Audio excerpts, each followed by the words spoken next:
Psalms chapter 15. Ang hinahanap ng Diyos sa tao.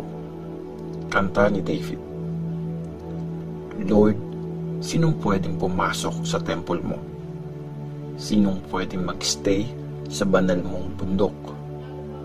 Yung taong sumusunod sa Diyos sa lahat ng bagay, laging ginagawa kung ano ang tama at buong pusong nagsasabi ng totoo. Hindi niya sinisiraan ang iba. Di siya gumagawa ng masama sa kaibigan at hindi nagkakalat ng chismis tungkol sa kapwa. Ayaw niya sa mga nireject ng Diyos, pero mataas ang tingin niya sa mga may takot kay Lord. Pag nangako siya, talagang gagawin niya. Tutuparin niya yon kahit gaano pa kahirap. Nagpapautang siya ng walang interes. Di siya tumatanggap ng lagay para idiin ang inosente. Ang taong ganito ang ginagawa, magiging matatag, hindi matitinag. Psalms chapter 16. Kay Lord, kampante ako. Kanta ni David. Ingatan mo ako, O Diyos, kasi sa iyo ako pumupunta para maging safe. Sinabi ko kay Lord, Ikaw ang Panginoon ko. Lahat ng magandang meron ako, lahat yon galing sa iyo. Ang gagaling talaga ng mga tagasunod ni Lord. Ang saya-saya ko pagkasama ko sila. Yung mga lumalapit sa ibang Diyos, dagdag pasakit lang ang mapapala. Hindi ako sasali sa pag-aalay nila ng sacrifice. Hindi rin ako sasamba sa mga Diyos nila. Ikaw, Lord, ang lahat sa buhay ko. Binibigay mo lahat ng kailangan ko. Hawak mo ang future ko. Lahat ng bigay mo sa akin, lahat yon maganda. Ang ganda talaga ng tinanggap kong mana. Pinupuri ko si Lord kasi kinaguide niya ako. At sa gabi, nangungusap siya sa puso ko. Alam kong lagi kong kasama si Lord. Nandito lang siya, kaya di ako matitinag. Kaya nga ang saya ko, masaya talaga. Kampante ako. Alam kong safe ako. Kasi di mo hahayaang mapunta ako sa mundo ng mga patay. Dapat akong nag-serve sa'yo. Di mo ako hahayaang malibing sa hukay. Pinapakita mo sa akin ang daan papunta sa buhay. Pag malapit ka, sobrang saya ko. Kasama kita, kaya forever akong masaya. Psalms chapter 17. Prayer ng walang kasalanan. Prayer ni David. O Lord, please makinig ka. Gusto ko ng hustisya. Pansinin mo ang hinaing ko. Pakinggan mo ang prayer ko. Nagsasabi ako ng totoo. Please, humatol ka ng pabor sa akin. Kasi alam mo kung ano ang tama. Alam mo ang nasa puso ko. Kahit puntaan mo ako sa gabi o itest mo pa ako, wala kang makikitang masama sa akin. Hindi ako nagsasabi ng masama, di kagaya ng ibang tao. Sinunod ko lahat ng utos mo.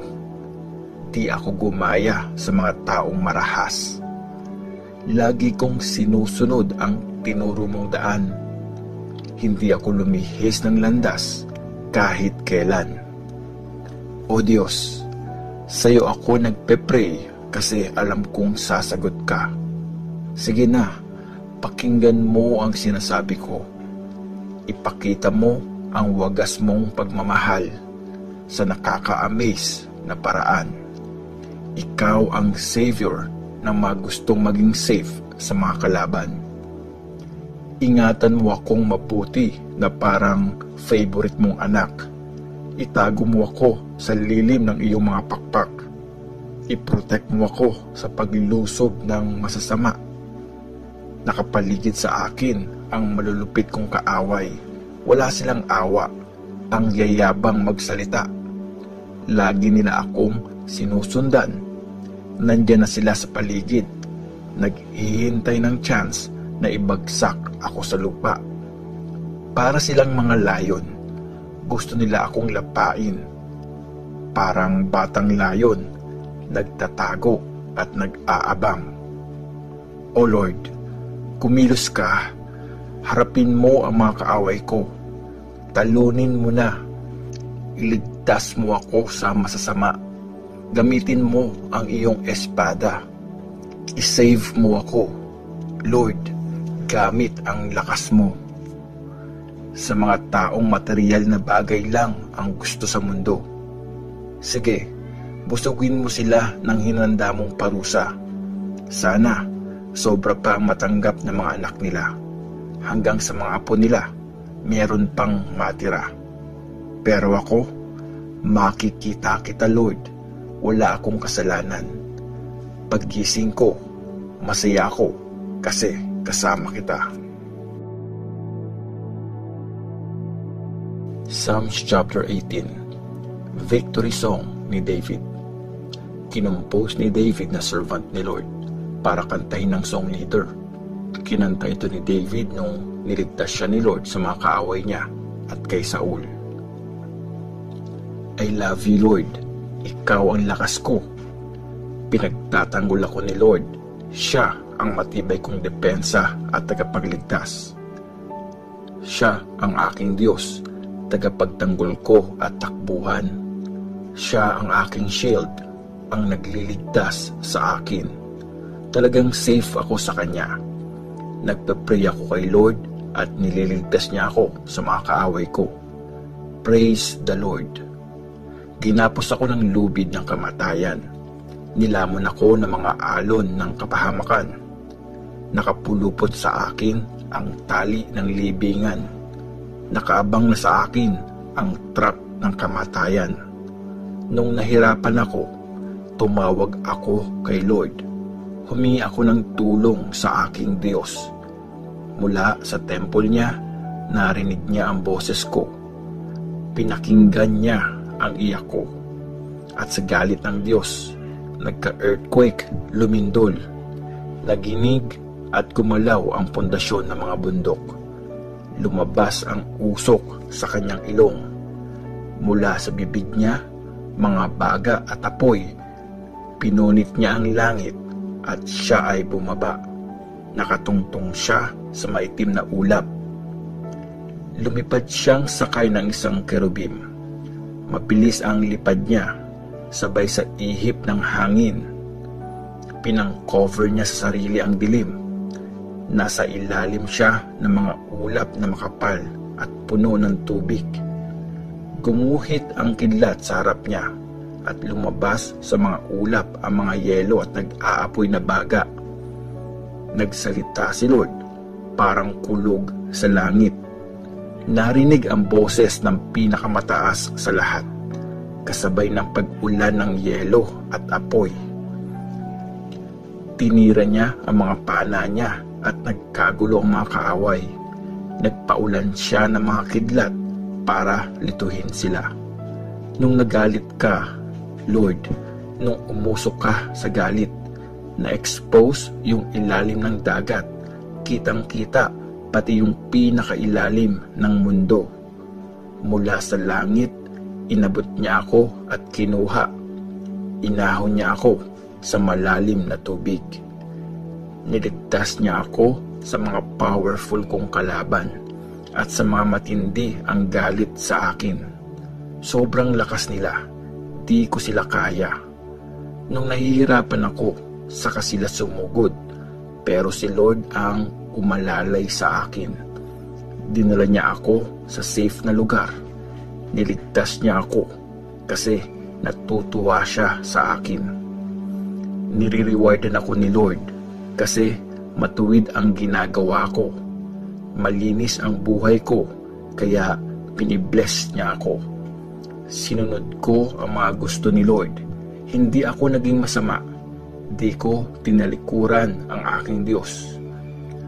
Lahat ng utos niya, lahat yun sinunod ko. Hindi ko binaliwala ang kanyang mga turo. Alam niyang wala akong ginawang mali. Ginawa ko lahat para hindi magkasala. Kaya nga binibless ako ni Lord. Kasi tama ang ginagawa ko. Nakikita niyang malinis ang buhay ko. O Diyos, tapat ka sa mga tapat sa iyo. Sobrang buti mo sa mabubuting tao. Mabait ka sa mga nabubuhay ng tama. Pero sa mga manloloko, hindi ka magpapalamang. Nililigtas mo ang mga humble, pero ang mayayabang, binababa mo. Binibigyan mo ako ng liwanag. O Lord, aking Diyos, inaalis mo ang dilim sa buhay ko. Dahil sa iyo, kaya kong durugin ang isang army. Dahil sa iyo, o Diyos ko, kaya kong pasukin ang depensa nila. Perfect talaga ang ginagawa ng Diyos. Basta sinabi ni Lord, sure na mangyayari. Siya ang shield ng lahat ng lumalapit sa Kanya para maligtas. Si Lord lang ang Diyos, wala nang iba. May iba pa bang magdi-defend sa atin except sa Diyos natin? Siya ang Diyos na nagbibigay sa akin ng lakas. Ginagawa niyang safe ang aking landas. Kagaya ng sa deer, ginagawa niyang sure ang bawat hakbang ko. Sa mataas na bundok, sinisigurado niyang safe ako. Tinitrain niya ako para sa labanan, para makaya kong gamitin ang pinakamalakas na pana. O Lord, pinoprotektahan mo ako at nililigtas. Pinapatatag ako ng kamay mong malakas. Dahil sa tulong mo, naging kilala ako. Di mo hinayaang mahuli ako ng kalaban at never ako natumba. Mga kaaway ko, hinahabol ko at hinuhuli hanggat di sila nauubos. Di ako tumitigil. Dinudurog ko sila para di na makabangon. Bumabagsak sila sa paanan ko. Pinapalakas mo ako para sa laban. Sumusuko ang mga kalaban ko dahil sa iyo. Yung mga kaaway ko, pinapaatras mo. Yung matindi ang galit sa akin, winawasak ko. Humihingi sila ng tulong pero walang nagsasave sa kanila. Tumatawag sila kay Lord pero wala siyang sagot. Pinulbos ko sila parang alikabok sa hangin. Inapak-apakan parang putik sa kalsada. Sinave mo ako sa mga taong kumukontra. Ginawa mo akong leader ng mga bansa. Mga taong di ko kilala, ngayon under ko na. Marinig lang ako, sunod agad sila. Yumuyuko sa harap ko, mga taga ibang bansa. Na-discourage sila, nawala ng tapang, nanginginig na naglabasan sa mga hideout nila. Buhay si Lord, siya ang depensa ko. Purihin siya.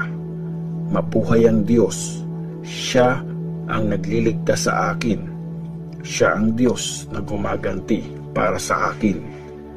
Ginawa niyang under sa akin ang mga bansa. Niligtas niya ako sa mga kaaway ko. Nanalo ako sa mga kalaban ko dahil sa iyo. Sa mga taong marahas, niligtas mo ako. Kaya nga, Lord, sa harap ng mga bansa, pupurihin kita. Kakanta ako, pupurihin ko ang pangalan mo. Malaking tagumpay ang binibigay ng Diyos sa kanyang hari. Forever ang wagas niyang pagmahal sa pinili niya. Kay David at sa lahat na magiging anak at apo niya.